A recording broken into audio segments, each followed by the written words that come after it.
Hi, everybody. Thank you for coming to tonight's event. Tonight's event is co-sponsored by Student Union Board, Committee on Lectures, the Iowa State Daily, and the Greenlee School of Journalism. Corey Moss is a graduate of Iowa State with a journalism degree from the Greenlee School. Today, Moss is an executive producer at Yahoo, where he created Prime Time in No Time, which is the highest-rated show on the web. He has also written and directed short films starring Jackie Chan, Brett Ratner, and Jamie Kennedy. He debuted in front of the cameras on MTV and was the resident American Idol expert for several years. He is also an entertainment journalist who has been published in Spin, Rolling Stone, and Vibe magazine.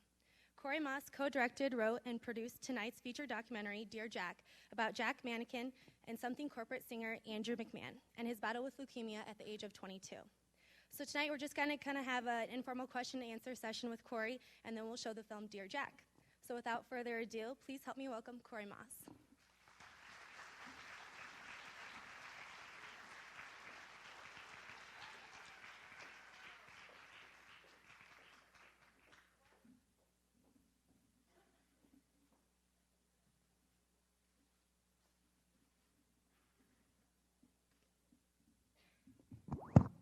It's cold here. I should put my coat back on. You guys were expecting Beyonce, weren't you? Sorry, it's just me. I may walk around, but I'll sit. It's just one song, okay? I'll sit for it's now. just one song. It's like all of the songs. Okay. Fine, so Sorry. combination. Ready? Yeah. You were like, what does he sound like a little kid? Is there anyone here who's not here for extra credit? Oh, you guys are lying.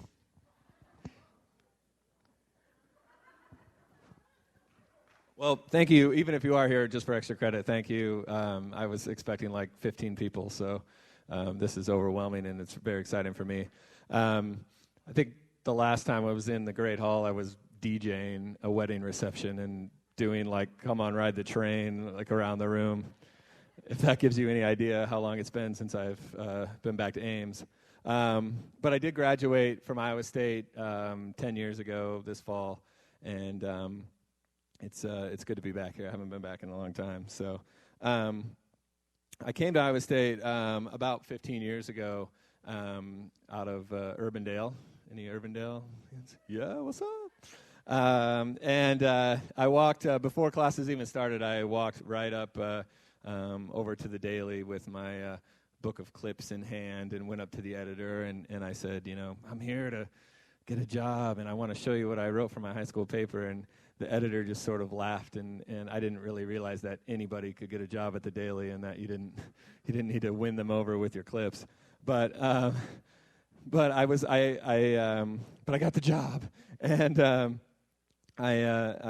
my first assignment was to cover the opening of a new bar, and which was a great assignment for an 18-year-old.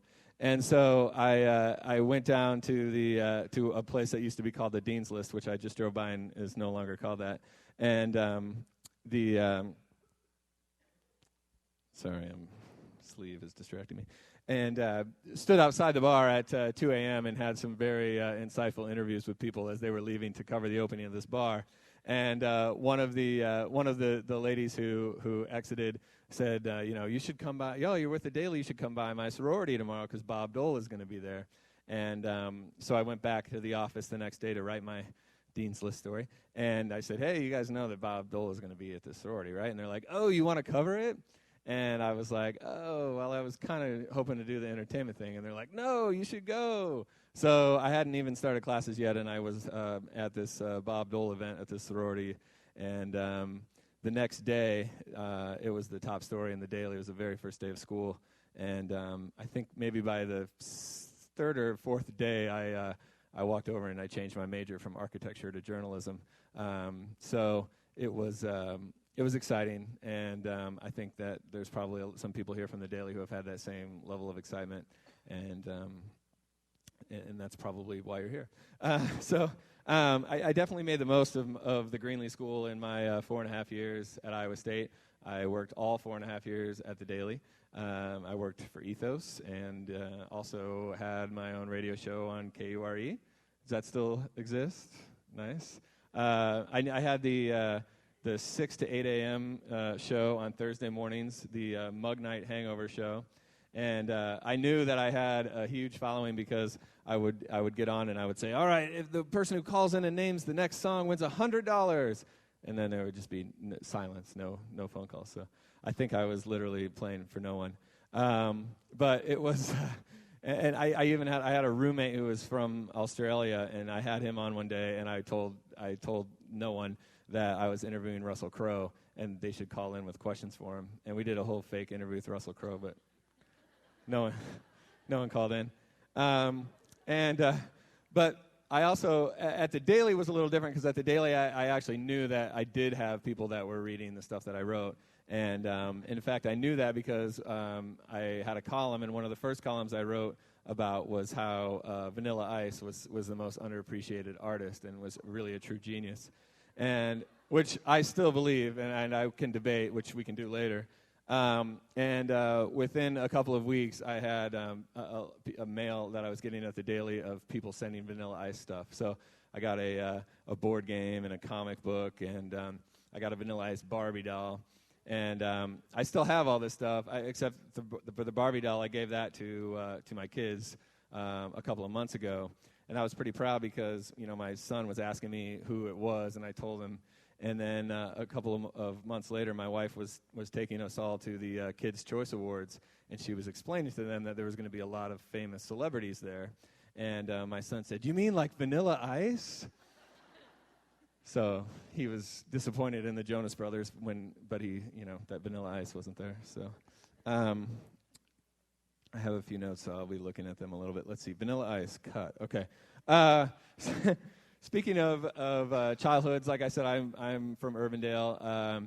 I grew up in a family of musicians. My dad and my brother both were drummers, and I really wanted to be one, but I failed the pat your stomach and rub your head test that they gave you to be a drummer.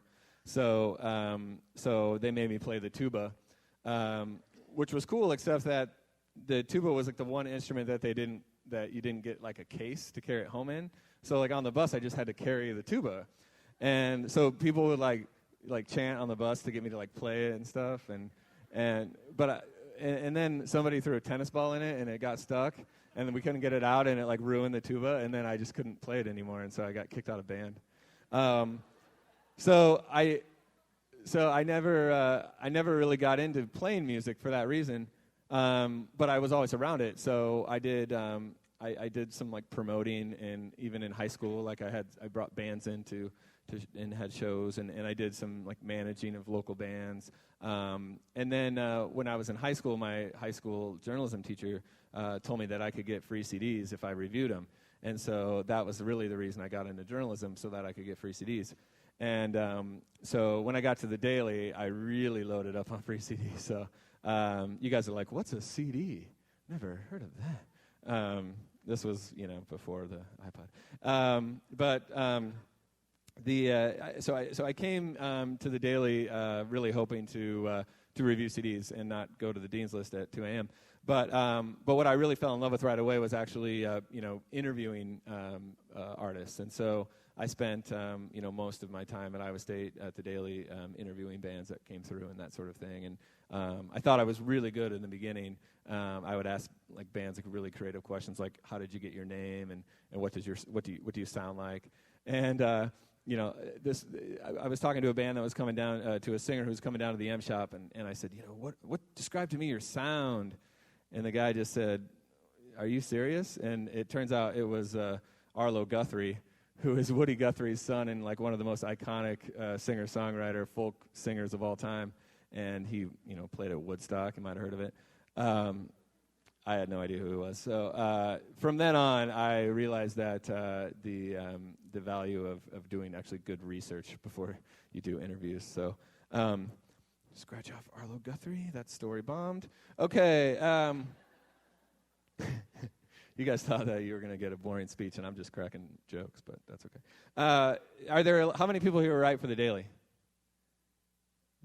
God, I thought there would be more. How many people are journalism students but don't write for the Daily? Okay, I got to tell you guys something, all right? So I don't know if this is still the case. I think it is. But when I was a student, you could write stories for your class and then turn them into the Daily.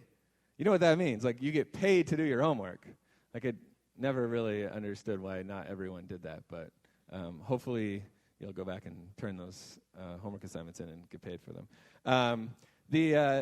One of the best things about working for the Daily for me was that it set me up to do some really cool internships. And I spent a couple summers in New York working mostly in the magazine field. There was a program that I signed up for as a junior where it was they brought out 40 different magazine students from all over the country, and they put you at a different magazine, and we all lived together. And one of the magazines with the program was Rolling Stone, and that was always my dream to write for Rolling Stone. And so I got a letter in the mail that said that I had been accepted into this program, and I was so excited. And then I just kept reading, and it says, "And you will spend your summer at Vibe magazine." And I was like, "Are you shitting me? I'm a white kid from Iowa. You're going to put me at a hip-hop magazine?" But I got out to New York, and I walked right in, and guess what I was carrying? My clips, of course. Once again, they were like, "Why are you bringing your clips to this internship? You're really here just to open our mail." And so I opened mail for that most of that summer, but by the end, I did have an opportunity to do some writing for them, and that was a really good experience. So the following summer, I went back and worked for Vibe's sister magazine, Spin, and that was really great because I am still able to freelance for them sometimes. And I also worked at the same time at a internship at VH1. And neither one of them were paid, so I had a friend who I literally crashed on his couch for a whole summer and had my clothes like in the kitchen drawer that I lived out of, and spent had an hour-long commute into the city and all of that. But if you haven't done internships yet, like, that's what it's about. It's about, like, scraping by just for the experience. And I certainly lived it up as much as I could in my experience in New York. I would volunteer for everything I could do, shoots. I went on every shoot I could for VH1 and everything. I volunteered for all kinds of stuff. I did I volunteered to be a escort for award shows, which, if you don't know, all the award shows that you see on TV and all the different presenters and performers, every one of them will have an individual escort who works. Doesn't sound like that. And that's the person who walks them to the green room and to the stage when they're supposed to go on and all that sort of thing. So the big award show in New York that summer was the Tonys. So I warmed up with the smaller award shows, and then the Tonys came around. I was really excited because there were some really hot girls at the Tonys this year, like Sarah Jessica Parker and Callista Flockhart. And then they gave us all of our assignments, and I got B. Arthur. And I thought, great, I'm with a Golden Girl. But going back to the whole vibe thing and rolling with the punches. So B. Arthur happened to be pretty much the only one of the celebrities who did not have a date at all to this award show. So when I rode in the limo to go and pick her up at her hotel, she invited me in to have a drink with her. We went down, and I was showing her into the limousine, and she said, "Oh, come and sit back here with me." And so I rode in the limousine in the back with her, which you weren't supposed to do. And then we got into the backstage, and she, "Oh, come into the green room with me." And so I'm literally in the green room with her around all of these celebrities. I was holding her purse, so I didn't feel that cool. But it ended up being this really amazing date I had with B. Arthur, and she recently passed, and I was pretty sad, but she was a fun person. But when I was in New York with a lot of these other students, they were talking a lot about their entertainment sections that they wrote for at their newspapers, and it kind of made me jealous because we didn't have that. So while I was in New York, I wrote this whole business model, and I came back to the Daily, and I said, we got to launch our own entertainment section once a week, blah, blah, blah. And somehow I actually got it to happen. So I think it was maybe just being in New York, you sort of come back a little bit fearless to Iowa, sort of like that Pauly Shore movie where he comes back to the small town. Pauly Shore was at the Dear Jack premiere in L.A., by the way, 2 weeks ago, randomly. Anyway, and Pauly Shore, where am I going from here? Oh, so I created an entertainment section for the Daily called High Note, and I guess the reason that I'm telling you this is that it was just something that I don't think a lot of students had done at the time. And I think that was one of the first things that I did where I was thinking really big, and I've kind of maintained that attitude since then. So I graduated from Iowa State, like I said, 10 years ago in '99, and first just went off to be a freelancer. I did finally get in and got my byline at Rolling Stone, and then started just writing for whoever I could. I started working for a music news website that ended up getting purchased by MTV News. So ended up writing daily for them. And they had all of the writers sort of broken out. But every writer had a different genre. And so when the day that they assigned everybody their different genres, any guesses which one I got? Not hip hop, electronica, because there are so many raves in Iowa that So I didn't know who Moby was, but I was writing about him, and he ended up becoming sort of a crossover star, and so it ended up kind of working out because at that time it was really when electronica was breaking out with Fatboy Slim and all of them. But again, still not able to write professionally about a kind of music that I actually heard growing up. So that company was purchased by MTV News, and after about a year of just freelancing for them out of Chicago, they offered me a job in LA and moved me out there. And one of the first things that I did when I was there was started tagging along on all of the shoots that MTV News was going on already. And I realized right away that the people who were doing all of the interviews were producers who a lot of them went to film school and did not go to journalism school and did not just have 4 years of experience interviewing bands. So it was frustrating for me to watch these people do these terrible interviews. So I was able to convince my boss to let me do the interviews. And then after doing that for a little while, I sort of started to realize, well, if these producers are going to tag along and they're not going to really do anything, I should just learn to produce. So before I knew it, I was a TV producer and sort of taught myself all of the tricks of setting up shots and all of that sort of stuff. But really, producing is such a broad term, but really it's just sort of about, organizing and being the point person on shoots and stuff like that. It's not as glamorous as it sounds. But I was at MTV News for about 7 years. I did studio visits and set visits and red carpets and movie junkets, and I covered the Oscars and the Emmys and the Golden Globes and all of the MTV Movie Awards and Video Music Awards. I used to be the guy who was feeding questions into Kurt Loder and John Norris and Sway and all those guys. The Movie Awards was always fun because we had celebrity guest reporters who worked for us, and I did 1 year. We had Rihanna as one of our guest reporters, and she was pretty young at the time and very, very nervous. And so I got to be really close with her in the 3 or 4 days we spent prepping for it and actually doing it, and just sort of giving her the confidence to be an interviewer. And it was awesome because about a week after that award show, I was at another award show, and she was walking down the red carpet and spotted me from about 20 feet away and ran over and said, "Corey!" Gave me this huge hug, and I just looked around at all the other journalists. I'm like, yeah, I'm tight with Rihanna. But no one really knew that I just, but I looked cool, which is the most important thing. So you're probably going to ask me who I've interviewed, and it's a long list because I did it for so long. But I got to interview a lot of really big stars like Madonna and U2 and Eminem and Aerosmith and Stevie Wonder and then really cool people like William Hung, Kevin Federline. I went to a strip club in Oaxaca, Mexico with Pedro from Napoleon Dynamite. And I was a consummate professional, so I rarely asked to get my photo taken with people, but I can tell you that on my wall I have a picture of me and William Hung and me and Kevin Federline and me and Pedro.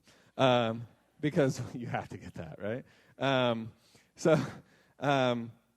Actually, speaking of Kevin Federline, I actually did his very first interview when he was coming out as an artist, if you want to call him that.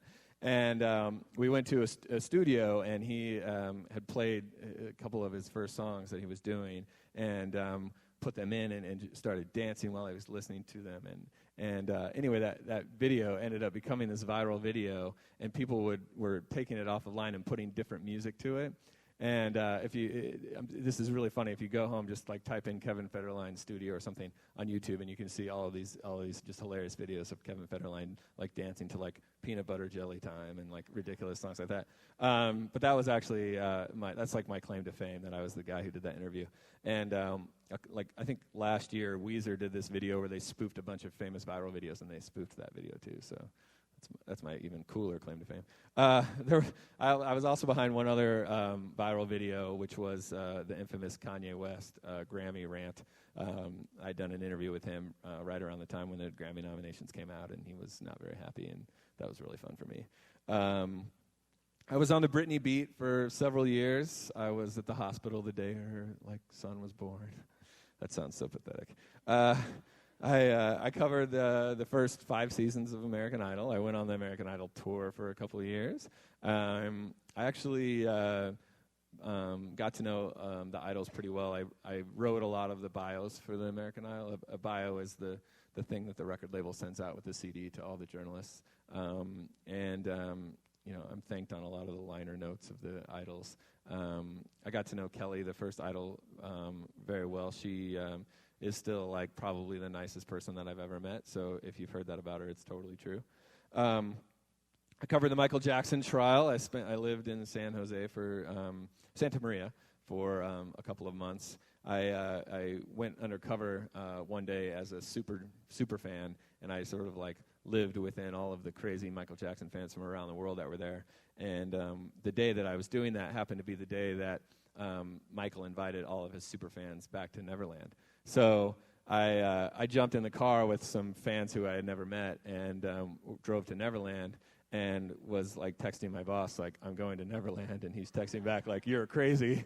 And so and I was thinking that I was going to be able to like snap some really cool photos and whatnot, but they ended up like taking they took our phones and our recording devices and everything, cameras that we had. So I went in there empty-handed, but I spent an afternoon at Neverland. I rode the rides. I like pet his animals at the zoo, and then when I left, I had to write my story because it was going to be all from memory. So I just drove to like the nearest Kinko's I could find and just sat down and cranked out my story about my day at Neverland.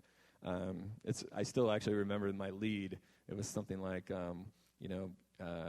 you'll have to forgive Michael Jackson for still having his Christmas lights up in March. It's been a long year, or it's been a busy year, or something like that. Because I thought it was funny that it was like March or April and his Christmas lights were still up. Kind of sad, actually, but... I did Maroon 5's very first interview. I took him to a restaurant called Earth, Wind, and Flower because I thought I was cool and that it sounded like Earth, Wind, and Fire. I was the first journalist to hear Green Day's American Idiot album, which was really exciting for me because they were one of my favorite bands as a kid, and people had sort of given up on them by the time that album came out. And I actually did their very first interview for that album and then kind of sort of continued that huge 2 years they had with that album, which was really cool. I have been offered weed by Snoop Dogg at least 10 times. Never accepted. I was always a consummate professional. Snoop even introduced me one time to Rodney King, of all people. That was a very interesting. I didn't get a picture with him though. Now that I think about it, I messed that one up. But while I was at MTV, they were actually sort of ahead of the curve, if you can believe that, about MTV. And they had launched a broadband channel called Overdrive, and sort of right when video on the web and Web 2.0 or whatever you want to call it was starting to take off. So I got to be involved in sort of creating these shows for the web for MTV, and we did like a really sit-down interview that we called Raw, and I did the very first one of those with Trent Reznor. And then some other types of these little 3-minute web type of shows for MTV. So around that time, it had been about 7 years for me at MTV, and I started to get the famous 7-year itch, and started getting a little bit sick of going to the hospital where Britney was having babies, and so I was really interested in what was going on with this video on the web, and Yahoo was right across the street from MTV, so I drove by it every day, and it just sort of stuck out to me as a place where it would be a good place to work, getting into this new world of video on the web. So I was able to get a job at Yahoo as an executive producer for original programming, which a lot of people still don't really realize that there's video being made specifically for the web that's not like, you know, a cat playing piano or an SNL spoof or whatever. But what we do at Yahoo is what I do is we create a series. Actually, I'll back up a second. When I first started there, I was still doing a lot of sort of one-off things, which is where I did some of the short films that were mentioned before. And then I spent 6 months developing a show with Steven Spielberg. It was going to be his first web show, and it was a paranormal show. He just came out with that paranormal movie now, and it kind of pissed me off because that's kind of what we were doing. And it ended up not launching because the way that the business model works is that we create these shows and then we sign sponsors up behind them to fund them, and we just couldn't get any brand to like put money behind ghosts. I wonder why. But it was interesting in those first few months just to learn so much about how that business is, and so. After that project, I worked really closely with Yahoo TV, and they knew that they have a huge audience. They're actually the biggest portal the biggest site within Yahoo, and they knew that they had so many people coming there to see their listings and what was on TV, but they weren't serving them with what was on TV and what they were missing, and so we created a show that was sort of what you missed last night, and it was a 3-minute show hosted by a comedian, and it's a bit like The Soup, but every day and better and funnier, with a cooler producer. And so we launched that show about almost 2 years ago, and by the second month, we had 20 million streams that month, and everybody sort of in that web world just sort of said, holy shit, like this might be like the actual first show that is really taking off on the web. And since then, we've had months where we've had 30 million streams. We've had days where we have, 5 to 10 million streams, which would equal the sort of ratings of pretty much anything on TV. So it's been pretty exciting, and it's sort of opened up the opportunity to create a lot more shows at Yahoo. So I launched a spinoff because you got to do your spinoff, right? CSI Miami. No, we did Daytime and No Time, and then I have a couple of shows for OMG, which is Yahoo's celebrity site, sort of like TMZ but nicer. And I do one with about celebrity moms that's hosted by Ali Landry. I do a Dancing with the Stars post show with Joey Lawrence, so that's basically what I do now. But in LA, everybody has a side job too, and so I've always continued to do that. And I think what I do at Yahoo is a little bit stepping away from journalism. So I've been able to keep another foot in journalism, and I've still freelanced and I do talking head stuff on TV specials a lot. Like if you're watching like the 5 like coolest haircuts of all time or something, you might see me like pop in and like talk about Britney or someone. And somehow I'm like a Britney expert. I have no idea. And then I do like really random stuff for bands that I got to know over the years at MTV. So like if you have like the newest Linkin Park album, there's a making of, and I'm the guy who's like interviewing the band throughout all of that, and just a lot of sort of random things like that. But really for the last 4 years, aside from working at Yahoo, my main sort of side gig has been working on this film. And I was at MTV as a producer, and on a Sunday morning, I got a call from a publicist who I knew, and she said, I have this really cool studio visit, but there's one caveat. It's today. You have to come out today. So I called up my buddy, and I said, get your camera. We got to go to this thing. And it ended up being Andrew McMahon, and he was in the studio just for one day, and he was between rounds of chemotherapy. And he was bald and very, very skinny and deathly looking. And he was recording a song. Well, never mind. I don't want to give it away. You'll see the movie. Anyway, you'll see it. But from that day on, I knew that it was a really special story, and my buddy and I went back to MTV, and we cut this piece and didn't ever even tell our bosses about it, and then turned it in, and they ended up airing it on TRL the day of the transplant, and we continued to follow his story through MTV, and then after that is when we really started working on the movie. So, but we're going to show the movie in a little bit, and I'd love to. I'm going to stick around, so if you guys have questions about that afterwards, I'm happy to answer them. But in the meantime, I'd love to just answer any sort of question about anything, journalism, whatever it might be, just working in the entertainment industry or whatnot. And I think if you ask a question, you get double extra credit.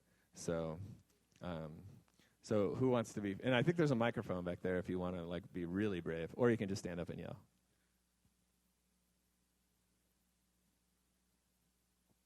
Don't be shy, please. We have about 20 minutes that we need to kill here. I could like read my emails. If you, I'm kidding.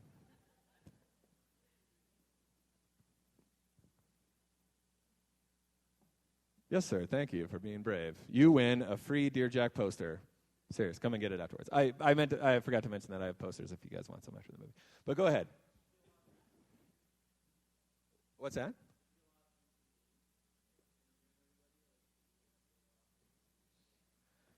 So, good question. Music journalism is not the highest paying job in the world, but there are many perks, including free CDs, free concert tickets, lots of backstage passes, things like that. So, yes, I had enough CDs that they filled a room, and then I started having kids, and I had to make room for the kids, and had to get rid of the CDs. So, priorities, silly kids.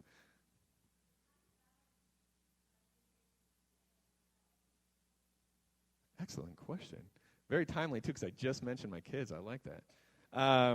So I pretty much don't sleep, which is the key, really. So I've trained myself to function on about 5 hours of sleep, and I've been doing that for pretty much since I started having kids. But no, I think it's just important to have a routine and all of that. And I've always sort of functioned in this weird way where if I'm really busy, then I'm a lot more productive.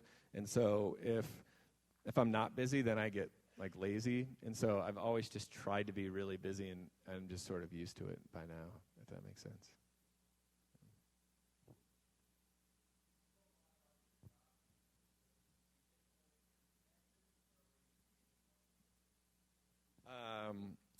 Probably a combination of both. So probably more to do with connections, although I would say I'm definitely annoying. It's sort of a cliche that the entertainment industry is all about who you know and all of that, but it really kind of is. And at the time at Iowa State, there was a professor who used to own the Des Moines Register, and now he owns the Iowa Cubs, Michael Gartner. And he was teaching a class in journalism for a semester. And when he was formerly the president of NBC News, and when he was there, he had a guy who worked under him who was at that time the president of VH1. And so through him, I was able to get my internship at VH1, which was amazing to actually intern for like the president of VH1. And that guy now, just about 2 months ago, was promoted to president of NBC. And he still will like pick up the phone when I call him. So if you can, make those relationships and make them matter, then they can be a huge help, obviously.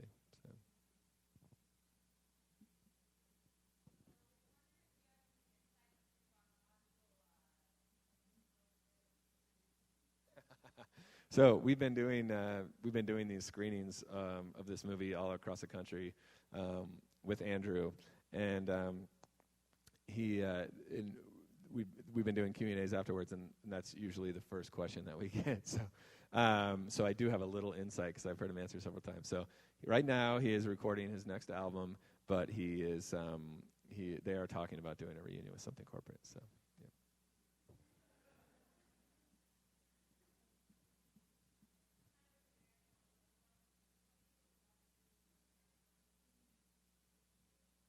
I mean, you have to ask. I told you about Kevin Federline already. I don't know. I mean, there's so many that, but for me, it was always like really cool when it was like a hero, you know, or like someone who I really was like an important part of my life growing up or whatever. Like Nine Inch Nails was like a really big band for me in high school, and so like Trent Reznor was really cool, or Beck, or the Beastie Boys, or you know, Run DMC, because I'm such a hip hop guy, and U2 and a lot of those bands were like really cool. But you know, it was the best thing about interviewing was like 99% of all of like the different bands and celebrities and stuff that I interviewed over the years, they're all just like so cool and so nice, and you just kind of go in thinking that they're not going to be that way, and then they end up being that way, and it just makes it sort of fun. Even last week we had the cast of Glee in at Yahoo. Is anyone watching Glee? How good is that show, by the way? It's okay, guys, to admit it, all right? But I have a total crush on Leah Michele, but for some reason I just convinced myself that she was going to be a total bitch because I don't know why, I just thought she would be. But she came in and she was like the nicest one of all of them and super cool, and like we like did some fun things with her, and so anyway.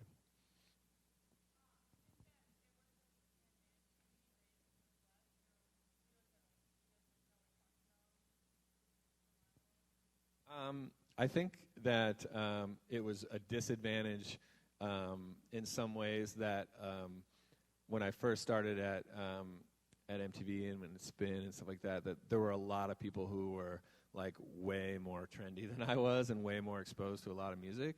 But this was like really before, I'm not that old, but it was kind of like before the web.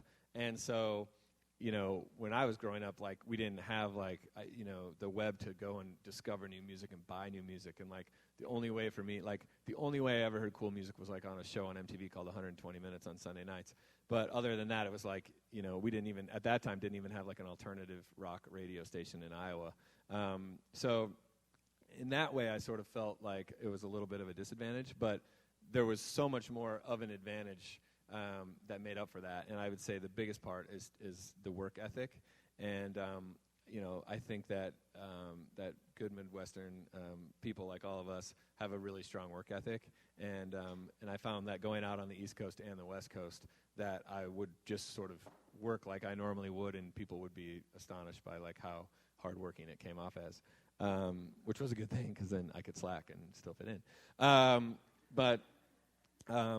it's funny because when I was at MTV, I ended up taking over our internship program, and I would try to bring in people from the Midwest all the time because they were always like the hardest working and most dedicated, and like. But instead, I would always get like girls from like UCLA and USC, and they'd be like, "Oh, I can't go to that free concert tonight because my sorority's having like a mixer or whatever." And I would just be like, man, I should have hired the more like Iowans. But anyway, sorry. That wasn't a knock on sorority people, by the way. Sorry, it didn't sound like that. Over there.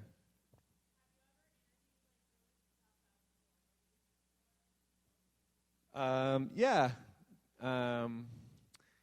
a few. I'm trying to think. God,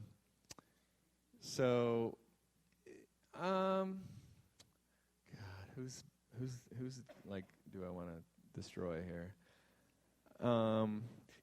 Mariah Carey is actually like pretty nice, but just ridiculous. Like travels with an entourage, like the cliche entourage of like 20 people.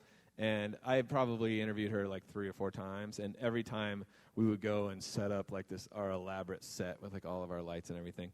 And about 20 minutes before the interview, she had her own lighting guy that traveled with her, and he would walk in and be like, "No, we got to redo all your lighting." And it was just so infuriating. And then she would just walk in and like so nice that it was just so fake, But you told me you were going to ask a question. You don't have any? No?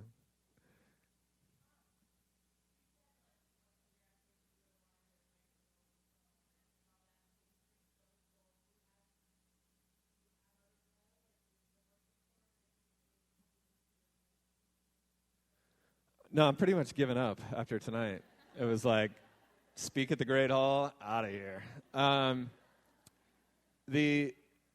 think like that's like part of the reason that I'm really enjoying working in new media right now and in web videos, because it's so new, and like we're writing the rules right now of this, and like everybody knows that like video on the web is the future, but nobody really knows like how it's all going to work, and so like that's pretty exciting to me, and I want to continue to sort of be at the forefront of that industry, because I sort of felt like music journalism and those sorts of things, I came in like at the end, because like I grew up like reading Rolling Stone, and it was like all these like legendary music critics and stuff, and then you know the Dear Jack was sort of happened by accident. I've always been into film, and I'd been writing scripts for a while, and thought that I would maybe go into film as a screenwriter. But then the documentary happened, and I loved it, and I sort of got bit by the documentary bug. So once we're done doing the like all the promotion and everything with this film, then I'm gonna do another documentary, I think. So, does anyone have a cool story about their life I can tell? No?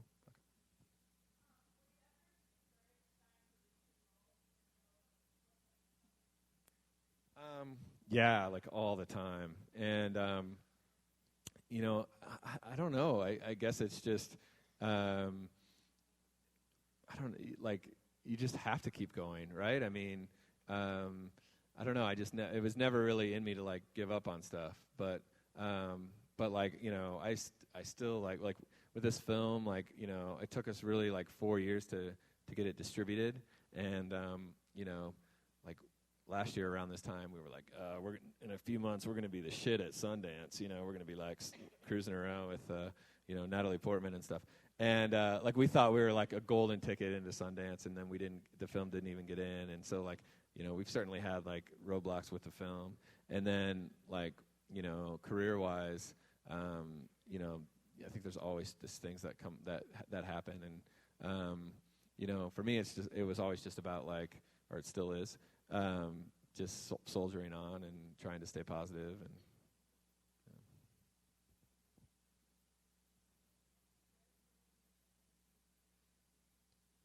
And most embarrassing thing from an interview. God, I am going to get in so much trouble for telling the story. When I was on the, it wasn't like, this isn't embarrassing really. Actually, the Arlo Guthrie thing was the most embarrassing, but this wasn't really embarrassing, but it was super awkward. So when I was on the American Idol tour, it was the year that that Fantasia won, and they'd sort of given me an all access sort of pass with a camera, and I was just, you know, walking all around, and we had just like gotten to the hotel room. And to the hotel that they're all staying in. I was just sort of walking around from room to room, filming people like getting into the room or whatever. And I ended up following some people into a room, and I totally wasn't invited into this room. And but I was not thinking and walked right in, and there was like 2 or 3 of the most famous idols from that season in there smoking pot. And they looked at me and at my camera, and I was just like, sorry. Here, I won't show this to anyone. And it ended up being like very awkward. And so, but I'm not going to tell you who it was. Later, I'll tell you. Could you guess? I mean, it wasn't the redheaded crooner guy, I can tell you. It wasn't him.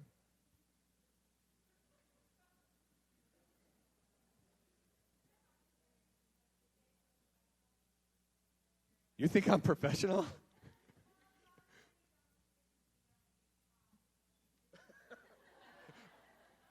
Did I say that? No. What's that?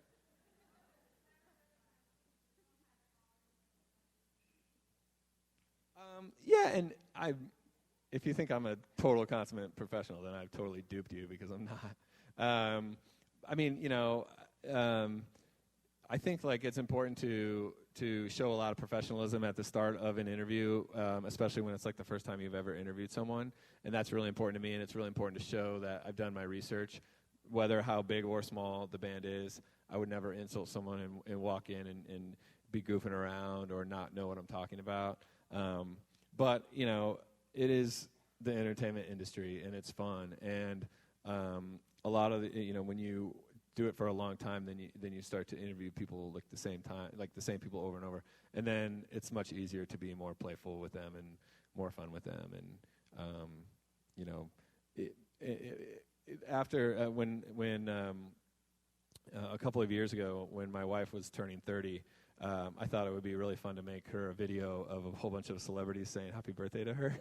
And so I ended up like only asking the celebrities who like I had like a lot of relationship with. And it's a hilarious video. It's on YouTube, by the way. But it has like Snoop Dogg, of course, and he's like totally hitting on my wife. He's like, "Hey, baby, I think you should drop your husband and you know, give me." And it also has, because I told you I covered American Idol, it has Catherine McPhee, and she's like, "Oh, happy birthday, wait, you're married? Oh my God!"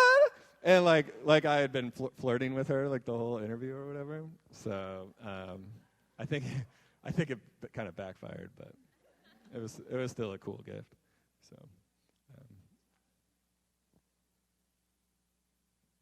anyone else?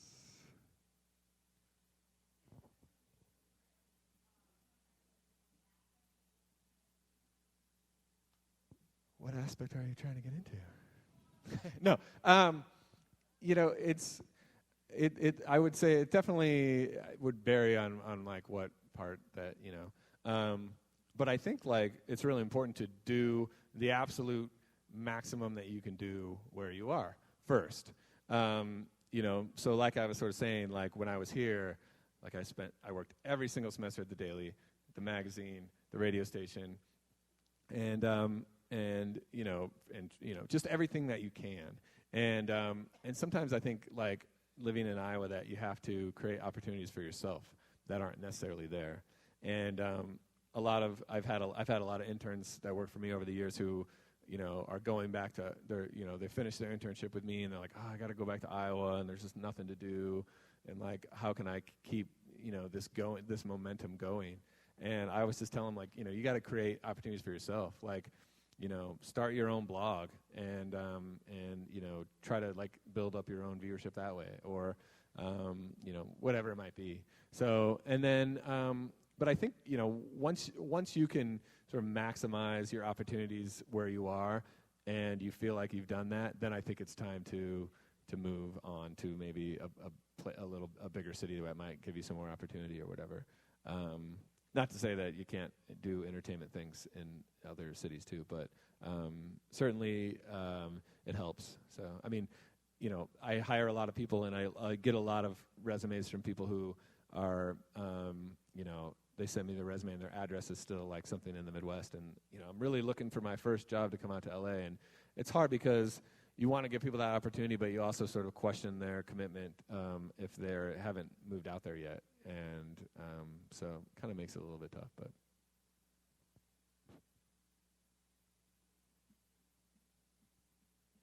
Anyone else? Might be time to start the movie anyway. Let me look at my. Actually, I'm just secretly looking for the Bears score. Ooh, they're losing. Sorry. No, I'm kidding. So, all right, I think there's just a couple minutes left. Does anyone have any questions before we start the movie? Final thoughts? Yes. Great question. So, there used to be. Cross that one out. That one. I don't have any appropriate ones. So I had a lot of like fun at the Daily, and I did a lot of goofy stuff. For some reason, a lot of them like involved around food. Like one time, I went to like the Pancheros burrito eating contest, and decided that I should enter as a reporter and like eat as many burritos as I could, and that was pretty memorable. I don't know why. And then there used to be this diner on Duff called Ruddles, and they had this ice cream sundae. Does anyone remember this? The Rama Lama Ding Dong. Anyone else eat it? No. So they had this ice cream called, and it was this sundae called the Rama Lama Ding Dong, and if you ate It was 10 scoops and 2 brownies and 2 bananas, and if you ate the whole thing, you got your name on a plaque in the restaurant. And so I had done it in high school, and so I went back, and the waitress was like saying, you know, you should do the Ramalam Ding Dong. I'm like, oh, I've already done it in high school. I mean, that's old news, lady. And she was like, well, you should go for the time record then.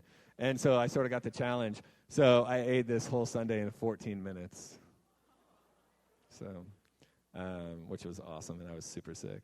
But I'm trying to think of things that didn't have to do with food. I interviewed Vanilla Ice for Channel Q. That was really cool. And you guys are like, all right, we still don't believe you on that one. But I don't know. That's all I got.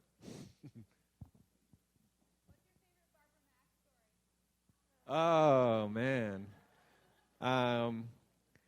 Is journalism law still at 8 a.m.? Oh, God, that fucking sucks. Like, and I just remember, I think, is it still Monday, Wednesday, Friday? Because the Friday at 8 a.m. just killed me. And I have a really bad, what do you call it, when you, like, fall asleep really easily? And I was asleep kind of probably towards the back, and she walked all the way up to where I was sitting and slammed her ruler down on my desk right where I was and woke me up. So but that's all I remember. So I think I passed. So is that it? All right, cool. Well, please stick around and watch the movie. It's way more enjoyable and entertaining than me. And I will come back afterwards, and if you have any specific questions about it, that'd be awesome. And I have, thank you. And I have, I did bring movie posters if you guys want a movie poster too.